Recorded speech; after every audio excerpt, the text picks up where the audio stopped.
आप सभी का एग्जाम नगरी के YouTube स्टूडेंट प्लेटफॉर्म में स्वागत है। जैसा कि आपके लिए मैंने कहा था कि सीटेट यूपीटेट और 51 शिक्षा भर्ती जो होनी है उसके आपके लिए बेहतरीन वीडियो आपके मॉडल पेपर आपके सामने प्रस्तुत होगा। तो कल CDP का हुआ था, आज EVS का है। अगर आप सीटेट का एग्ज़ाम दे रहे हैं जो दिसंबर और जनवरी के मध्य में हो रहा है और ये ऑनलाइन कंप्यूटर बेस्ड एग्ज़ाम होगा, तो आप लोग जो विद्यार्थी भी कंप्यूटर चलाना नहीं जानते वो कंप्यूटर चलाना सीख लें।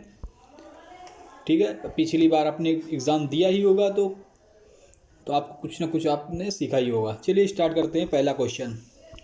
तो उससे पहले जो भी हमारे चैनल पे विद्यार्थी जो नए हैं, भाई बहन जो नए देख रहे हैं, वो चैनल को सब्सक्राइब कर लें और बेल आइकन दबा दें जिससे आपको डेली की डेली क्लासें मिलती रहें। तो ये पहला क्वेश्चन देखते हैं।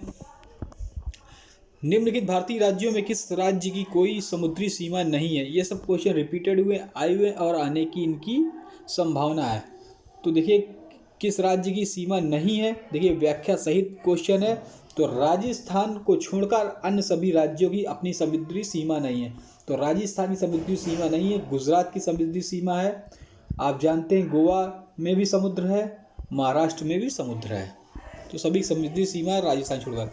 किस नदी के प्रदूषण के स्तर को मापा जा सकता है? तो आप जानते हैं BOD। तीसरा नंबर BOD, यही आपका विकल्प है। किसी भी नदी के प्रदूषण स्तर की माप BOD बायोकेमिकल ऑक्सीजन डिमांड में की जाती है। ठीक है, दूसरा देखते हैं क्वेश्चन। वायरस संक्रमण से होने वाला रोग कौन सा है? तो वायरस संक्रमण से होने वाला रोग आपका जुकाम। आप अपने देखा था कि कोरोना वगैरह जो हुआ था वो भी संक्रमण से होता था। ठीक है, तो वैसे ही जुकाम ये वायरस संक्रमण से होता है। वायरस कोरोना वायरस भी आपने देखा था, टाइफाइड नहीं होता है, ना काला ना मलेरिया। जुकाम वायरस जो है वो वायरस संक्रमण से होने वाला रोग है। भारत में कृषि से प्रभावित करने वाले मौसम का सबसे अगला प्रश्न, भारत में कृषि को प्रभावित करने वाला मौसम का सबसे महत्वपूर्ण तत्व कौन सा है? आर्द्रता, वृष्टि, तापमान, पवन। तो देखिए वृष्टि। भारत में उष्ण समशीतोष्ण दोनों कटिबंध स्थित होते हैं, क्योंकि भारत भूमध्य रेखा हमारा जो भारत है वो आपने देखा होगा कर्क रेखा भारत के बीच से गुजर के जाती है। ठीक है, तो कटिबंध स्थित है, जिसके परिणाम स्वरूप भारतीय कृषि पर मौसम संबंधी दशाओं को विशेषकर वृष्टि का सीधा प्रभाव पड़ता है। ठीक है, क्यों?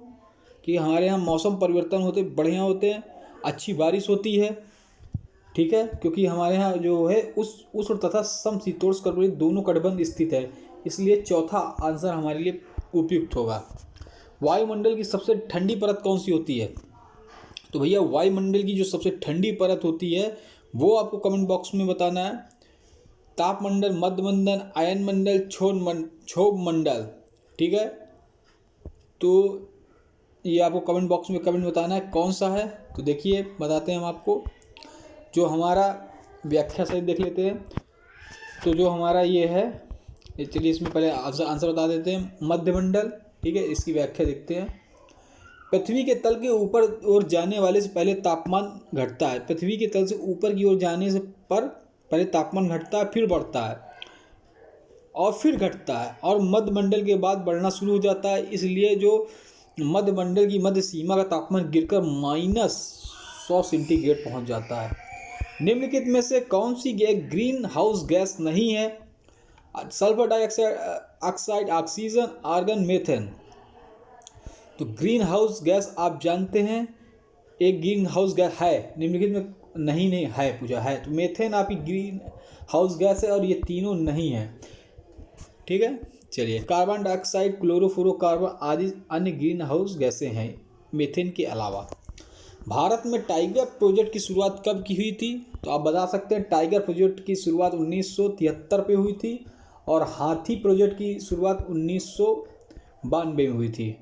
ठीक है, टाइगर दिवस हम लोग कब मनाते हैं? 29 जुलाई को। ठीक है, तो बाघों की घटती संख्या को देखकर भारत सरकार द्वारा इस प्रजाति का सुरक्षा और संवर्धन हेतु 1 अप्रैल 1973 को जिम कॉर्बेट राष्ट्रीय उद्यान उत्तराखंड में बाघ परियोजना की शुरुआत की गई थी। ठीक है, पृथ्वी तल पर उस काल्पनिक रेखा को क्या कहते हैं जो 180 मेरिडियन यमोत्तर पर खींची गई है। तो 180 पूछा है, यमोत्तर खींची गई है, उस काल्पनिक रेखा को हम क्या कहते हैं। ठीक है, तो अंतर्राष्ट्रीय तीर्थ रेखा कहते हैं। ठीक है, व्याख्या देख लेते हैं कहाँ पे। 180 मेरिडियन यमोत्तर पर खींची गई काल्पनिक रेखा को अंतर्राष्ट्रीय तीर्थ रेखा कहा जाता है।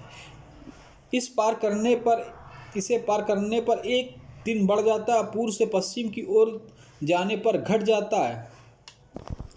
पूर्व की पश्चिम ओर जाने पर, ठीक है, घट जाता है। चलिए एक क्वेश्चन और देख लेते हैं।